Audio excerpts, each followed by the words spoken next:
Meanwhile, Maine Democrats are calling on Senate candidate Graham Platner to drop out of the race ahead of a key deadline. This comes after a woman Platner dated accused him of rape.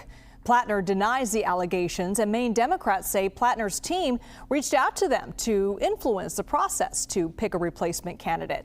They say Platner's team has no role in that process. Let's bring in CBS News political reporter Zak Hudak, who joins us now live. Zak, what are we hearing from the Platner team today? The latest we've heard from our Aaron Navarro on the ground in Maine is from a campaign source of Platner who says that later today he will be releasing a pre-recorded video message that will tell us what the future of his campaign is. Now, we don't know what that is. It's very possible that he could release that message and say he's staying in the race. But there are a lot of signs here that it is unlikely he would do so. He has entirely lost the support of the more establishment socialist and left wing of the Democratic Party folks who have backed him. Most prominent among them, Bernie Sanders, who was really integral to him building that strong volunteer base early on. He's also, meanwhile, as you mentioned, according to the state Democratic Party, been calling them and trying to exert some influence. His campaign pushed back on that today, and so they're actually calling to look for information of what the process would be to replace him.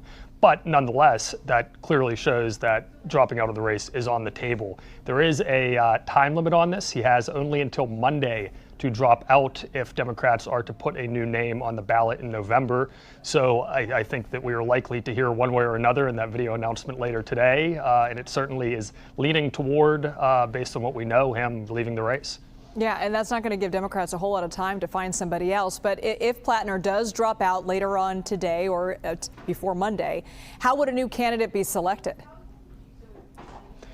Basically, the state party and their delegates will have to get together and come up with a process. We don't know exactly what that would look like yet, and we've heard from some progressives that they would like to have the voters and volunteers in some way involved. That is not necessary. It is only the delegates that need to weigh in. There are a number of possible candidates who are likely to throw their hat in the ring. Among them, Troy Jackson has already filed the paperwork to do so. He's the former president of the state Senate and someone who previously was interested in this position. Also, Janet Mills, the current sitting governor of the state who Platner beat out in the primary race.